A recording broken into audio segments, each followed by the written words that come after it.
Hi, everybody. Welcome to Unchurned. I'm Josh Schachter, founder and CEO of UpdateAI. We are taking you behind the scenes of the movement into customer-led growth. I'm really excited about today's episode. This is a special edition, if you will, because we're going to drop this episode right at the beginning of Pulse Week in San Francisco. And so with that, my special guest today is Kellie Capote. Kellie is the Chief Customer Officer of Gainsight, who is, of course, the organizer behind Pulse. Kellie, thank you so much for being on the episode today. Absolutely. So excited to be here. Yeah. And like I said, we're really excited to have you. This is a really, there's so much excitement I can sense about Pulse coming up. I'm getting LinkedIn messages. I'm getting emails from people wanting to do dinner, wanting to go to a Giants game, wanting to attend this happy hour versus that happy hour. The buzz is really in the air, and I know it's going to continue over into the actual course of the week. So really cool to have you on this episode. Let's get started here. Let's warm up the bus a little bit. And I want to, the title of our podcast is Unchurned. Yep. It's obviously in reference to churn, retention, what we do in the customer-led world of keeping customers and growing customers. Unchurned also means raw and uncut. Mm-hmm. And let's meet Kellie Capote, raw and uncut. So, if you will, a couple of rapid fire questions. I don't think I prepped you for this, but there'll be softballs for the most part. Where are you from and where do you live now? Yeah, great question. So I grew up in Pennsylvania, suburbs of Philadelphia. If any of you have heard Kennett Square, I'll give you a special reward because it's a tiny little town in the suburbs outside of Philadelphia. I have lived in Austin, Texas now for about 12 years, and that's where I currently reside. So I know you're a Penn State alumnus. I am. Nittany Lions. So Lions versus Longhorns. Who's winning that one?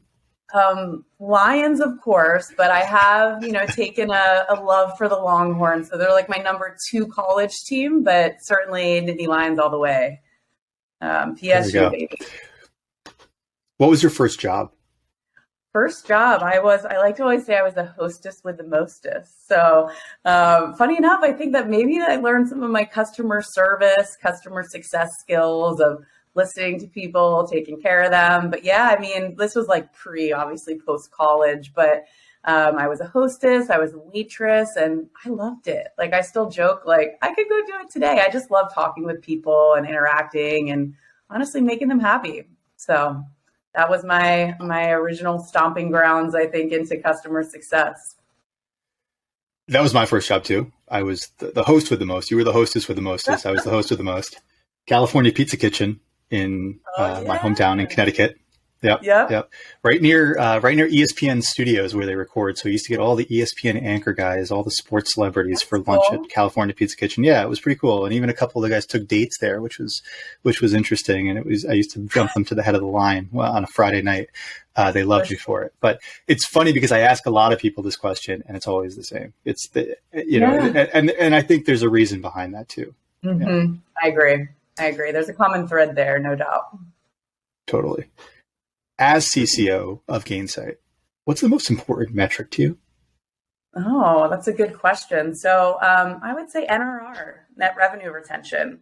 It's split between, I look at gross revenue retention and net revenue retention. But what I love about NRR is it's anchored in the notion of growth, not just that our sole responsibility in customer success is to like plug or stop the leaky bucket. Like our impact expands much more broadly beyond that. So I think it's a great articulation of the broader holistic impact that the customer success organization and the company as a whole, as it becomes a company-wide mindset, really embraces the philosophy of customer success. The operative word, I think, in that is revenue. It has that word revenue in there. Yeah, we all want to be on that side, right? We want to be helping customers with their issues and helping them learn about the product, but we also want to be growing the business together. It has that strategic nature to it as well. Yeah. Mm-hmm. What are you most looking forward to at Pulse this year?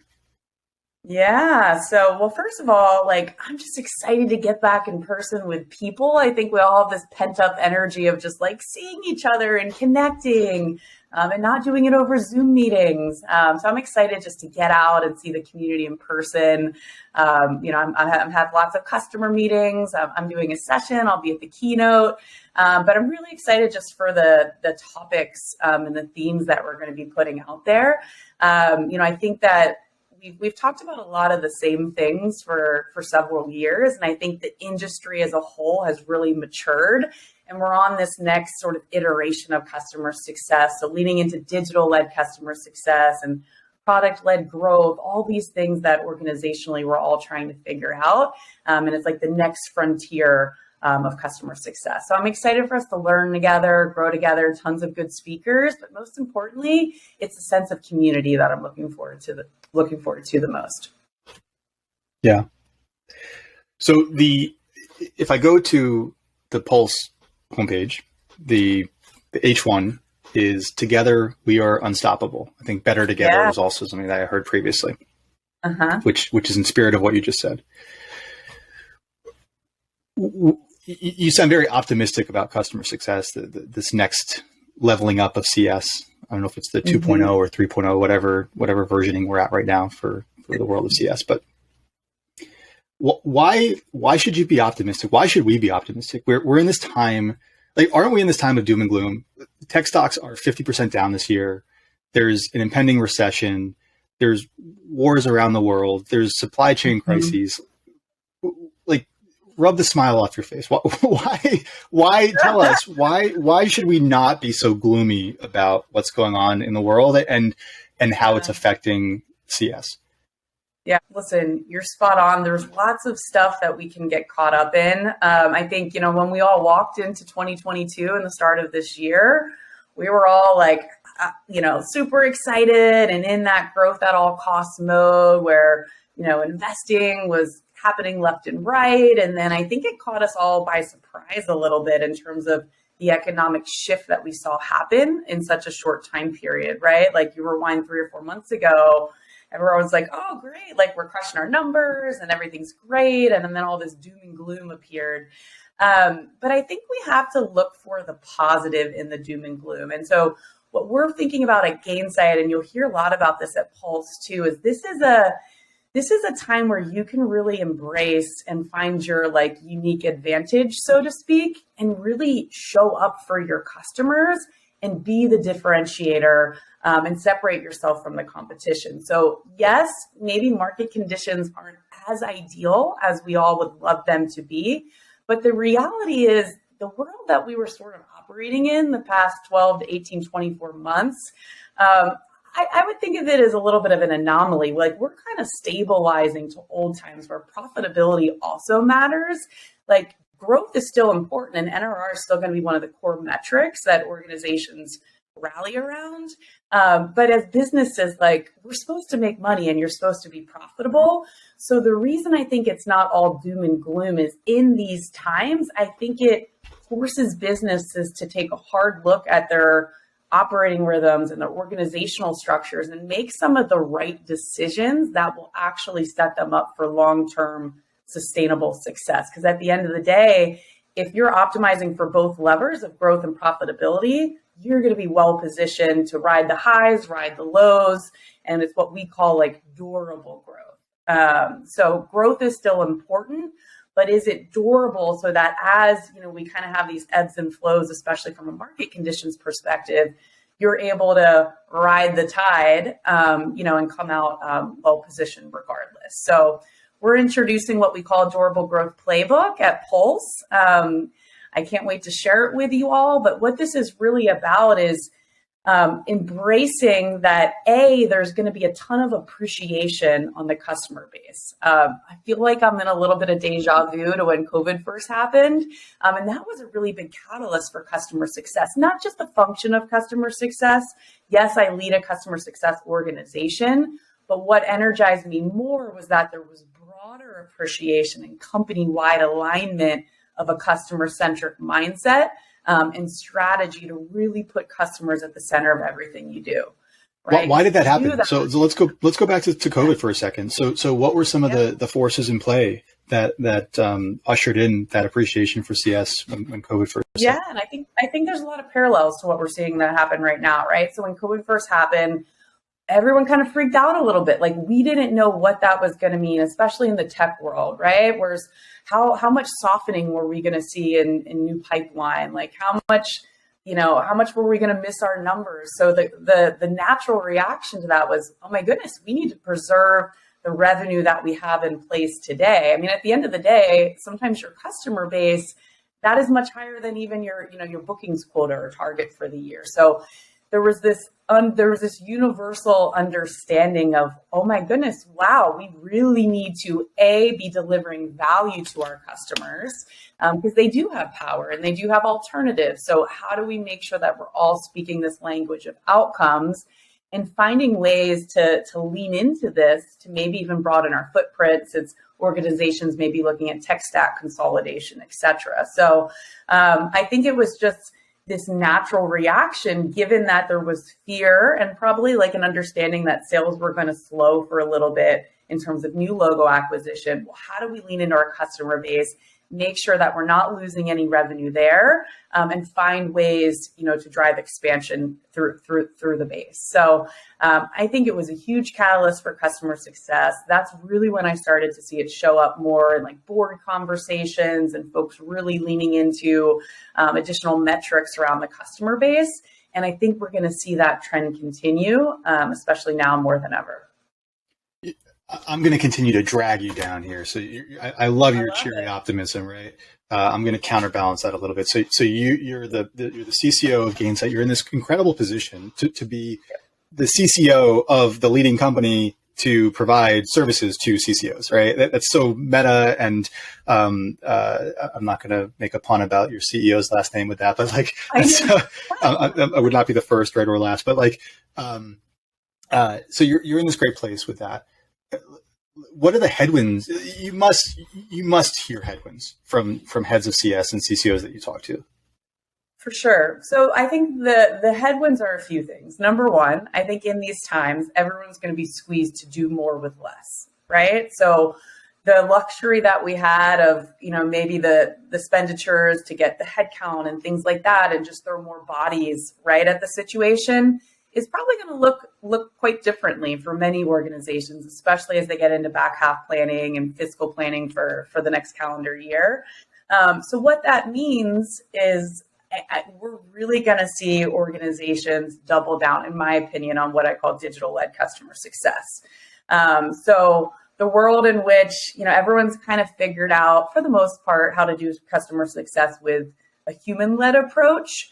I think leaning into technology and automation to find ways to augment what human-led CSMs can do, but at scale, is going to be one of the key strategies that CS professionals are going to need to figure out if they haven't already implemented something in their success organization. So there's going to be tweaks, right, and different evolvement of strategies. So that's going to be one challenge.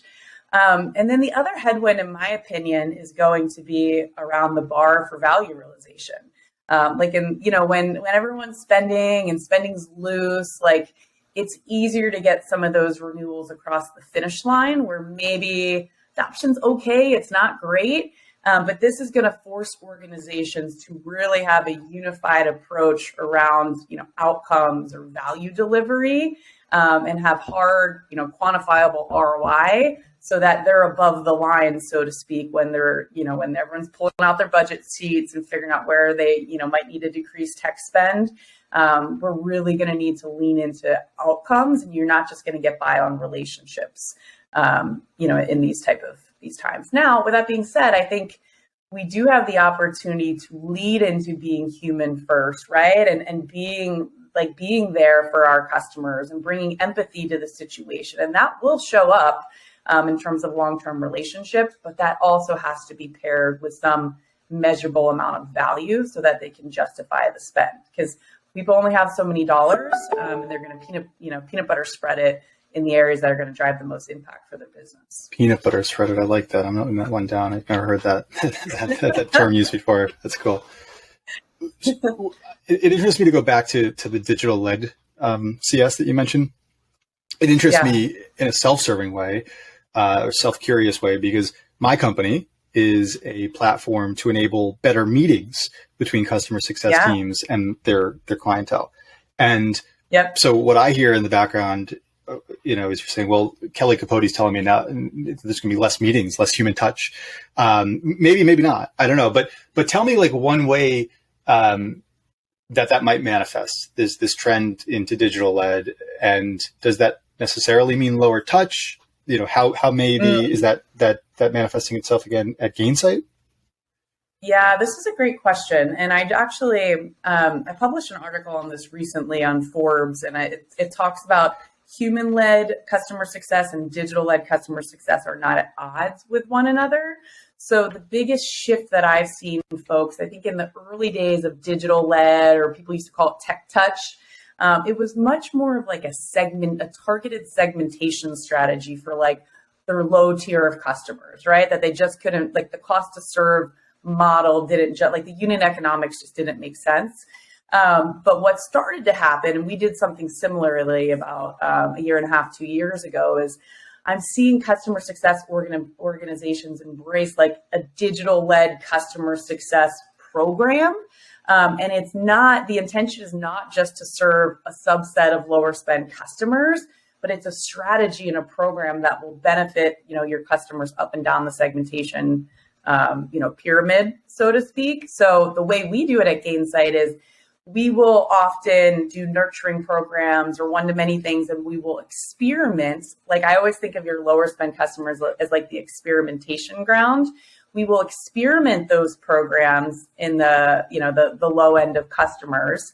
And then once we have that experiment, we do some A/B testing. We then roll it out to all of the segments, as long as it's net positive or net neutral, meaning like there's no reason that we shouldn't roll it to a certain segment of customers. And then phase 3 of that is then we operationalize it as a systematic part of the customer life cycle and journey moving forward. So I don't think that there will necessarily be less meetings, but I think we're going to really have to look at what are those highest value meetings. Like how can we make our CSMs as strategic as they can possibly be, to be above the line, to be driving towards value conversations. I like to think of it as like a value journey than like a customer journey. And then what aspects of that can we make more self-serve or personalized via, omni-channel journeys and things like that. So it'll be more of a approach of how can I blend the two together to get the best experience for the customers and leverage my human resources where they're making the most impact. The other thing you mentioned was setting a higher bar for value realization. And I think the most value realization let me rephrase. I think that the most value can only be realized when you have your team really cross-functionally working for the customer. So it's not just customer success. It's CS, it's sales, it's marketing, it's product, right? It's leadership. What are you seeing in that realm? How does that cross-functional alignment fit into this idea of higher bars of value realization, of perhaps digital-led growth and customer success and any trends that you're seeing out there? Yeah, it's a great question. I think it's like outside of digital-led customer success that comes up in like 98% of the conversations I'm having with CS executives, this notion of like end-to-end outcomes. So at Gainsight, we have something we call our framework like operationalizing outcomes, but it is a unified go-to-market strategy. I think of it as like a common language. So a lot of folks are basically coming up with like, what's our outcomes library or framework? Like, let's all agree on these are the top 6 business goals or challenges or value drivers that we solve for. Walking that backwards to say, okay, well, if customers are trying to achieve A, B, or C, here's the goals or workflows that map to them. And then C, here's how we're going to baseline and measure those metrics over time and agree on success criteria to kind of prove that out. So it ideally, to get it right, it does need to start in sales. They typically, captured in the opportunity object for Gainsight. That all gets fed into a success plan where we're then implementing. We're using the same language. The workflows are tied to the outcomes library, and then that gets handed off to customer success to validate. And then it's a living, breathing document. So it's not a static thing, right? Like you don't just get to an outcome and you stop. It's this maturity of outcomes across the journey. So building on that and updating it and evolving it as you go so that you have those continuous ongoing outcomes conversations. So we call it verified outcomes at Gainsight. And it's actually one of the key metrics that our CSM organization is measured on. So a few years back, like we were heavily, looking at adoption. We still measure that, but we got to a point where we put a stake in the ground and we said, okay, adoption's necessary, but it's not sufficient. We've got to elevate the level, the altitude of conversation we're having to make sure that we're being as prescriptive as possible based on what they're really trying to do, to lead them to water and be able to help them prove out the impact of the good work that they're doing. So it's about bringing your customer along, I think, and using a lot of outside in language so that they understand that you're asking these questions because you want to help them. In return, it's actually going to make them look really good with what they're able to achieve and share that, back internally to their orgs. Verified outcomes, peanut butter spreading, and durable growth. These are the key terms I picked up from Kellie. You nailed it. Durable growth is a topic that I believe you're going to be talking more about at Gainsight and at Pulse. And I want a little bit of the sneak preview on that. Can you walk us through some of that framework? Yeah, absolutely. So the high level here, I think we've already talked on it, but the backdrop for the conversation is, so we actually are doing a survey around resiliency readiness, right? And it's kind of aligned to the durable growth playbook. The durable growth playbook is how can you make sure that you're focused on the core 6 fundamental tenets of what we believe will set your organization up to thrive now and for long-term success. So the first one is, I'll share more at Pulse. I'm not going to give you the whole sneak preview, but we get into like no surprises is one of the topics. And that's all about proactive risk management and having an accurate health score. And it's all those internal processes that you need to have that machine running, week in and week out. And that'll help you ride the highs and ride the lows. The second one's all about keeping the customer in customer success. So again, this is kind of gets into the outcomes piece and community and making them part of the process. And it's this shared joint responsibility, but it's all anchored in making sure that they're successful. The third one is go on offense. So that's about like, don't just think about these times as like, how do I save my customers? Get creative and have that integrated planning with sales and customer success, doing a joint account planning, sending leads over to sales. Because in many cases, you have the opportunity to expand your footprint as folks are looking at consolidating spend. The fourth one we talked a ton about, so scale through digital. It's one of the ones that I'm most excited about. We're going to be doing tons of webinar series and stuff on that coming up. But just how do you continue to leverage technology and automation to scale your efforts? The next one is like growing through your products. So there's a flavor of like product-led growth. There's a flavor of customer success and product collaborating and making sure that, you're actually building what your customers love and care about, which in turn will drive growth. And the last one, it wouldn't be Gainsight, Josh, if we didn't talk about being human first and how that needs to show up more than ever through these, a little bit more difficult economic times. So we'll dig into that and unpack that more at Pulse. I'm going to be doing a whole webinar series, literally for every piece of the 6 key areas, and you'll hear more about that from Gainsight here to come. Well, it's something to look forward to for sure. We'll leave it at that for today, Kellie, and we'll invite everybody to tune into your your presentations at Pulse. Thank you so much for being on the show. Really appreciate your time. Thank you for having me. Take care.